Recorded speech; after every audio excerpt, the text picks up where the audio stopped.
말을 믿지 않았다. 공동번역은 조금 더 적나라하게 번역해요. 그러나 사도들은 여자들의 이야기가 부질없는 헛소리려니 라고 믿지 않았다. 그뿐 아니죠.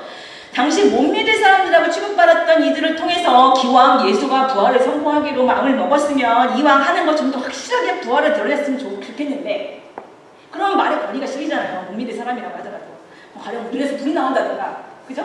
옷이라도 좀 뭔가 좀 튀는 거 있든가.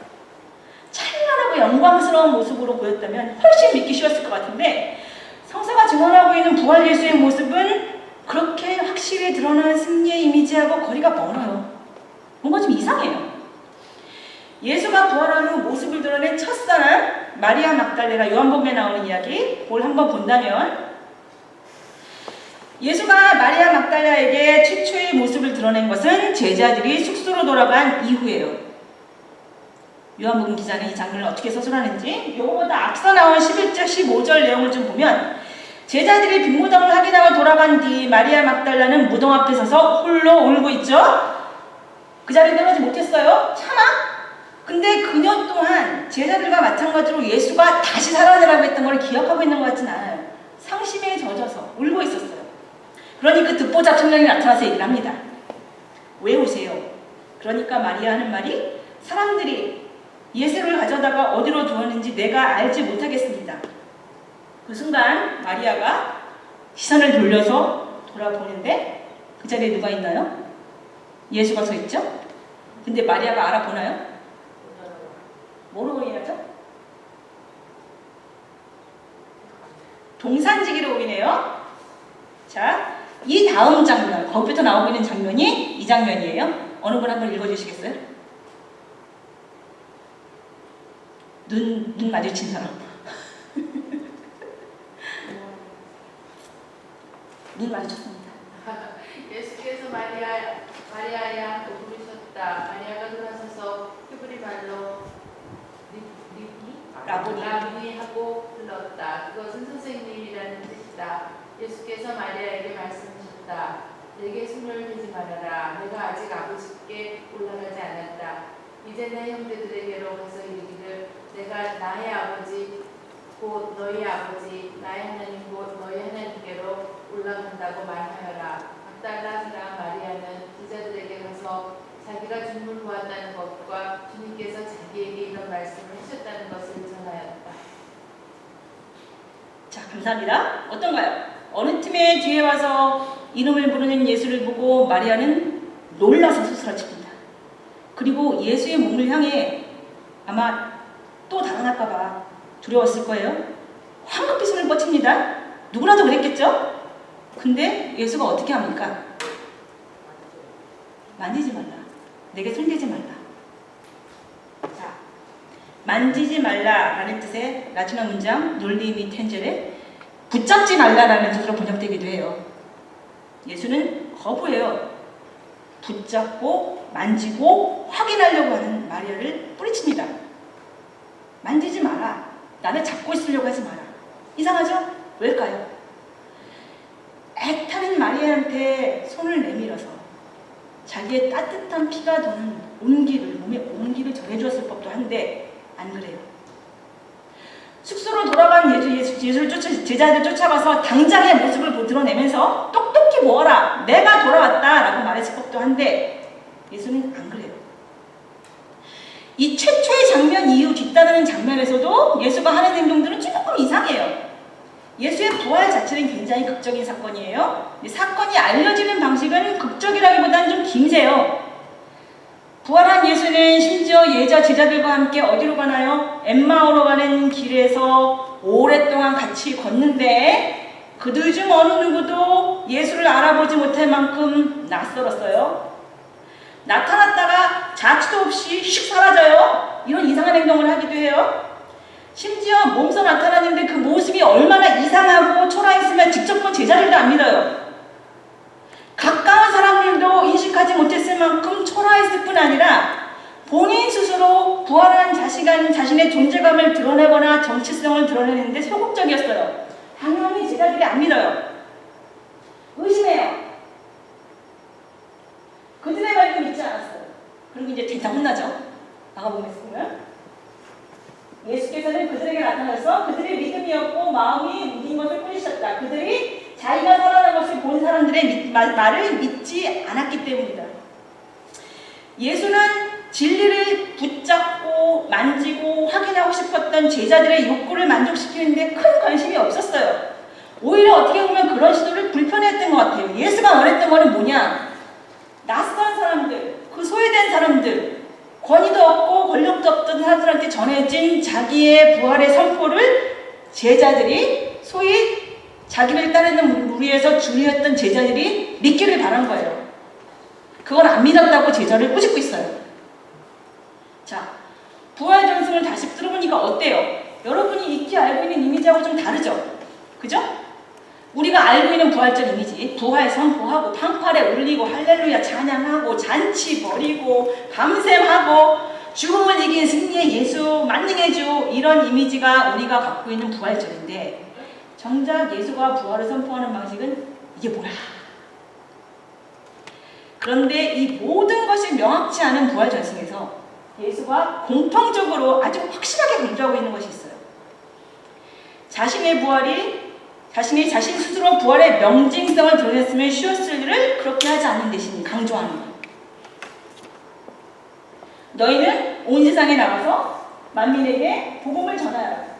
가서 내 형제들에게 갈릴리로 가라고 전하여라. 이렇게 기록되어 있다. 전파될 것이다. 이제 나는 내 형제들에게로 가서 전하여라. 뭔가요? 기억하라. 소문을 내라.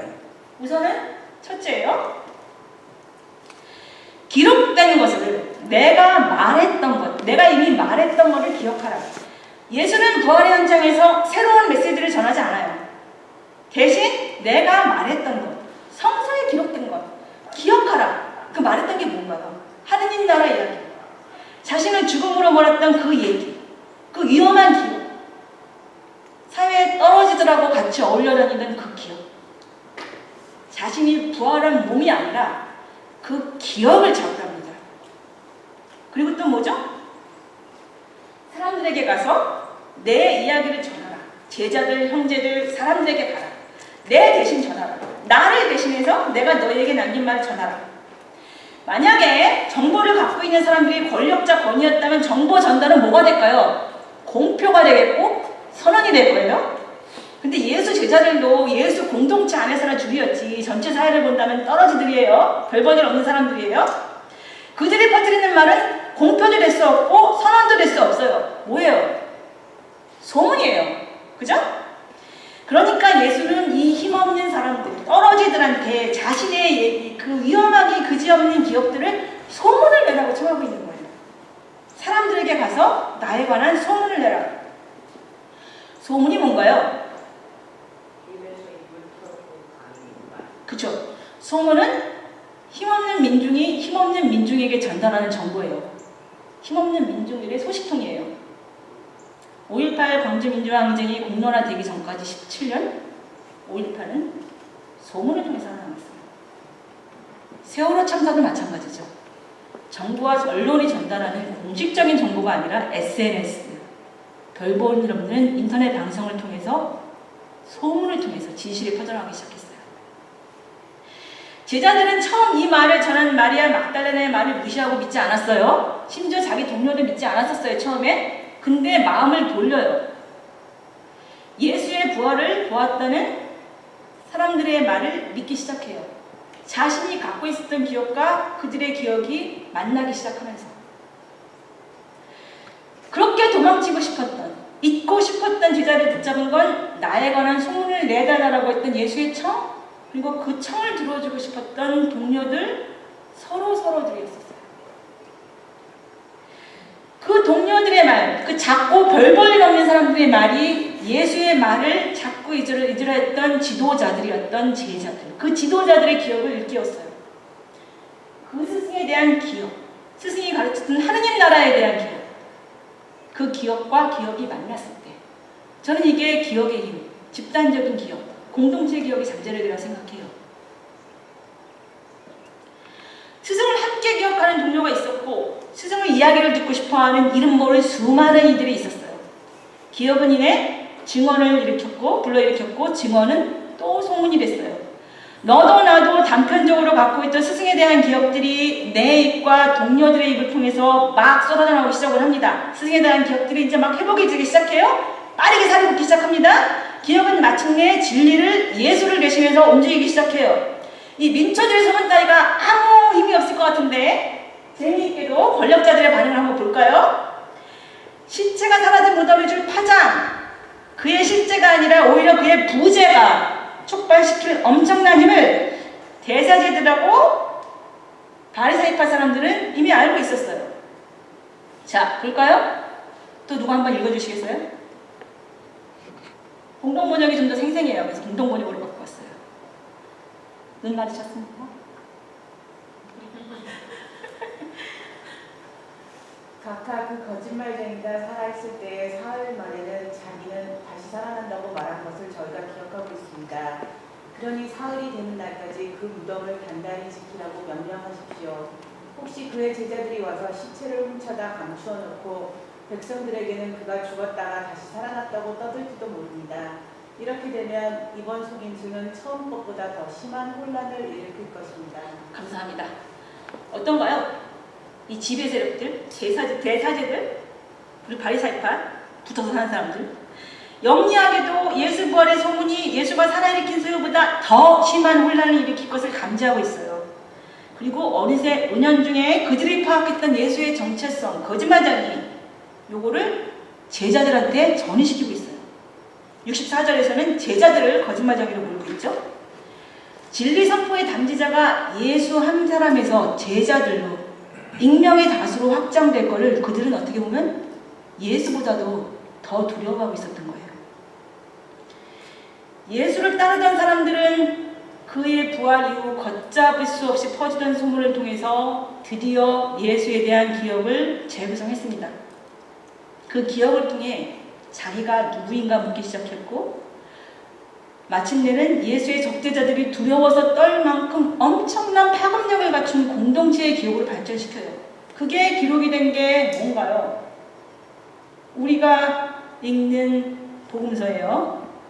그 기억이 퍼져나가는 과정을 기록한 게 뭔가요? 사도행전이죠.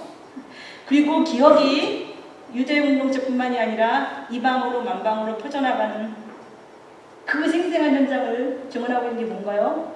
바울 사슴들이죠. 그리고 그 사람들이 모여서 조직을 갖춘 게 교회죠. 이게 초대교회예요. 좀 정리 좀 해볼게요. 제가 빈무덤의 기점으로 진리의 선포 방식, 즉 계시의 선포 방식에 변화가 생겼다고 처음에 말했어요. 정리해서 말한다면 첫째, 진리의 담지자가 예수 본인에서 공동체로 옮겨가요. 그것도 권위 없고 힘없는 이들, 듣보잡 청년, 그리고 여성들, 말하자면 타자들을 통해서. 둘째, 우리는 부활의 명징성을 기대하지만 실제 예수가 부활을 드러내는 방식은 안 그래요. 초라해요. 믿고 싶은 사람들, 보고 싶은 사람들, 그들에게만 보이는 방식이에요. 셋째, 더 놀라운 거는 그 초라한 모습이라도 붙잡았으면 좋겠는데 예수는 도망가요. 붙잡지 말라면서. 권력과 권위를 붙잡지 말라고. 스스로 자기 자신조차도 붙잡지 말라고. 넷째, 가장 중요한 거, 소문을 내라. 기억하라. 사람에게로 가라. 소문을 내라. 복음은 그렇게 기억과 소문을 통해서 전파되었고 살아남았습니다. 진리는 사라지고 대신 진리를 경험했던 이들의 증언과 기억으로 이제 분무덤은 채워졌어요. 이제 우리들 하나하나가 복음을 전파할, 소문을 퍼뜨릴 책임이 있다는 것을 성서는 말하고 있습니다. 권력자가 아니라, 지도자가 아니라 민초들인 우리가 이 변화가 시작되고 있는 것이 빈무덤이에요. 죽음과 삶, 절망과 아주 미세한 희망이 어지럽게 얽혀있는 그 블랙홀 같은 빈무덤에 남아있던 그거는 썰렁한 예수의 수위, 죽은 이의 흔적뿐이었어요. 그러나 부활 이후의 빈무덤은 예수의 말과 행위들을 기억하고 있던 사람들을 통해서 그들이 예수가 하던 역할을 대신하면서 진리가 선포되는 기호가 되었어요. 이제 예수는 오로지 나도 그를 기억한다, 어쩌면 나도 그를 알 듯하다 라고 서로 조심스럽게 끊임없이 의심하고 자신 없어 하면서 그러나 그칠 줄 모르고 중얼거리는 수많은 이들의 증언 속에서만 그려질 수 있게 됐어요. 다른 이들의 기억과 증언을 참고하지 않고 선한 기억을 가진 사람끼리 공동체를 이루고 이야기하지 않고는 어느 누구도 나 혼자 예수를 안다, 내가 진리를 독점하고 있다, 나 혼자 붙잡고 있다 이렇게 얘기할 수 없어요. 그러니까 내가 예수를 안다 라고 하는 말은 나는 예수를 아는 사람들과 연결되어 있다는 말과 일치합니다. 어떤 누구도 혼자서 그리스도인이 될 수 없어요. 오로지 다른 사람, 이웃들, 낯선 이들, 타자들과 함께 할 때만, 타자들과의 관계 속에서만 나와 다른 그들의 생각을 기꺼이 인정할 수 있을 때만 그리스도인이 될 수 있어요. 빈무덤 정서는 내 이웃의 기억이 나의 기억을 지탱하고 내 기억이 내 이웃의 기억을 지탱하는 한 진리는 결코 사라지지 않는다는 것을 알려줍니다. 자, 이제 거의 끝까지 왔습니다. 그가 사라진 무덤, 이제 그를 기억하는 이들이 만들어내는 북적거리는 소음으로 가득 찬 빈 무덤의 기억을 안고 세월호로 돌아옵시다. 실종자 가족들은 아직도 잃어버린 이들의 이름을 부르며 부둣가에 나와 앉아 있습니다. 서울과 안산과 진도를 오가며 유가족들은 울부짖습니다. 우리는 마치 그날 빈 무덤을 찾아간 새 여인들처럼, 마리아 막달라처럼 할 일 없이 희생자들의 영정과 가족들 주변을 배회합니다. 예수의 시신이 사라진 자리를 보면서 혼란스러워서 뭘 해야 할지 몰랐던 제자들처럼 우리는 아직도 이 현실이 혼란스럽습니다. 그래서 우리는 300명이 넘는 생명들이 그렇게 죽는 동안, 그렇게 허망하게 잃어버리는 동안 과연 신이 무엇을 했는지, 어디에 있었는지 묻고 또 묻습니다. 우리는 예수의 몸에 손을 뻗어서 붙잡으려고 했던 마리아 막달라처럼 하느님만 붙잡고 싶어 해요. 예수만 꼭 붙잡고 교회에 있고 싶어 합니다. 그리고 하느님 붙잡듯 목사님들, 신부님들, 교우님들, 스님들 무슨 말 해주기만 기다려요. 그리고 또 우리는 믿음이 고통에 대한 만병통치 처방일 거라고 간절히 바래요. 또 우리는 신에 관한 존재 증명 자체가 곧 처방이 될 거라는 환상까지 갖고 있어요. 그러나 빈무덤 앞에 예수는 여러분이 이렇게 보았듯 뜻밖의 제안을 하고 있어요. 최초의 질문, 세월호 참사 이유를 그리스도인으로서 어떻게 살아가야 하는가?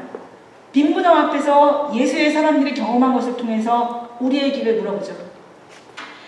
빈무덤 앞에서 예수가 건넨 부탁은 신이 사용하고 표현하는 방식에 대한 근본적인 도전이에요. 그리스도인이 된다는 것은, 고통의 현장에서 그리스도인이 된다는 것은 더 이상 신이 존재하는지 아닌지를 입증하기 위한 것이 아니에요. 예수는 자신의 죽음으로써 기꺼이 진리를 선포할 수 있는 단 하나의 권위를 모래알처럼 수많은 사람들에게 양도했어요. 예수의 기억은 우리의 기억, 사람들의 기억으로 파고들었습니다. 마침내 그는 오로지 우리를 통해서만, 우리의 기억을 통해서만, 우리의 말과 행동을 통해서만 존재하게 됐어요. 그가 남긴 위험한 기억, 고통받는 이들, 소외된 자들, 이름 없는 사람들, 우리 시대의 타자들과 함께하며 자신을 내어준 그 위험한 기억이 우리를 통해서만 존재할 수 있게 됐어요.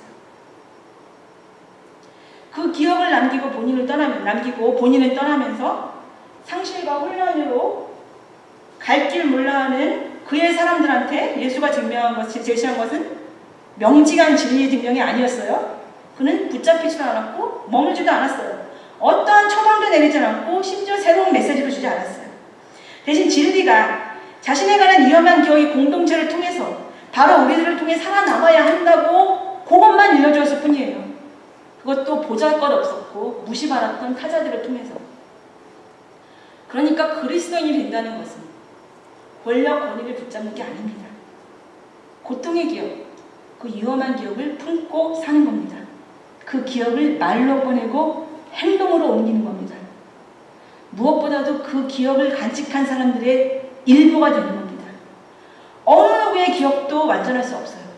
그러나 함께 모일 때, 나를 낮추며 다른 이의 의견을 들을 때 그 불일치와 선언을 통해서 우리는 지배 세력을 위협하는 그 공동체로 성장할 거예요. 물론 좀 더 정확한 기업을 요구하는 열망들이 항상 있어요. 그 열망들이 권력과 만나면 다른 기업들 위에 굴리면서 독단이 되고 독재가 되겠죠. 끊임없이 정체성을 요구하고 물어볼 거예요. 규칙하고 유계를 만들어내고 기업의 진위를 파악하려는 시도도 끊임없이 있을 거예요. 물론 우리 기업도 조작될 수 있어요. 제한된 기업, 조작된 기업을 내 기업이라고 착각하고 살아갈 수도 있어요. 그렇게 지배 이데올로기하고 제도와 정치 권력에 포섭되고 균일한 기업, 사실 예수의 기업이 그렇게 변질되어 왔죠. 그때마다 세월호 앞에서 우리가 기억해야 할 것은 빈무덤이에요. 빈무덤에서 최초로 예수의 부활을 믿었던 타자들, 소외된 이들, 권력자가 아니라 주류가 아니라 낯선 사람, 보잘것없는 사람. 예수는 그 작은 사람들을 통해서 부활을 드러냈어요. 그 작은 사람들을 통해서 하나님의 뜻, 계시를 완성한 거예요. 세월호는 우리 시대의 빈무덤이에요. 304명의 안타까운 생명이 2000년 전 예수처럼 죽음의 이유도 분명치 않게 희생당한 위험한 기억이에요. 그러므로 이 야만의 세상, 폭력의 세상을 살아가며 예수를 만나고 싶다면, 세월호 참사 현장에서 예수를 만나고 싶다면 예수가 부탁할 때 위험한 기억, 고통받는 이들과 함께했던 기억, 유가족들의 눈물의 기억을 놓치지 마십시오. 그리고 그 기억을 공유하는 사람들 속으로 들어가세요. 그 기억을 간직하고 있는 우리의 기억을 통해서 우리는 서로를 알아볼 거예요. 그리고 마침내 예수가 그 자리에 있다는 것을 알아볼 거예요. 기억하라. 소문을 내라. 이 소박한 부탁은 예수가 그의 사람들한테 건넨 가장 최소한의 요구였어요. 그러면서 가장 본질적인 요구였어요. 그리고 이 부탁과 함께 예수가 가리킨 손끝에는 내 형제들에게 가라. 사람들에게 가라. 사람들이 있었어요. 안락한 회당이 아니라, 완벽한 법전이 아니라 사람들이 있었어요. 기억해달라. 소문을 내달라. 이 소박하지만 간절한 부탁을 오늘 세월호 현장에서 우리 시대의 빈무덤에서 우리는 매일 듣고 있습니다. 이 부탁이 향하고 있는 곳에서 사람들을 만납시다. 예수가 만나라고 했던 사람들. 교리, 이념, 정치, 법, 제도, 체계가 아니라, 권력자가 아니라, 정치인이 아니라 사람들. 망각으로 끌려가지 않기 위해 서로 기억을 지탱해야 하는 우리 민초들. 기억에서 의미를 찾고 변화를 만들려는 사람들. 그리하여 언젠가 머지않은 내일 우리는 세월호가 잃어버린 생명들을 끔찍한 참사의 희생들을 기억하는 게 아니라 마침내 사람을 사람으로 보게 하는 세상을 열어준 영웅들로 기억하기를 기도합니다. 기억합시다. 한 달 뒤에, 1년 뒤에 평생 잊지 맙시다. 노나비고를 가슴에 담고 팔목에 두고 우리가 잊지 않고 있다는 것을 이웃들에게 보여줍시다. 잊지 않았다는 소문을 냅시다.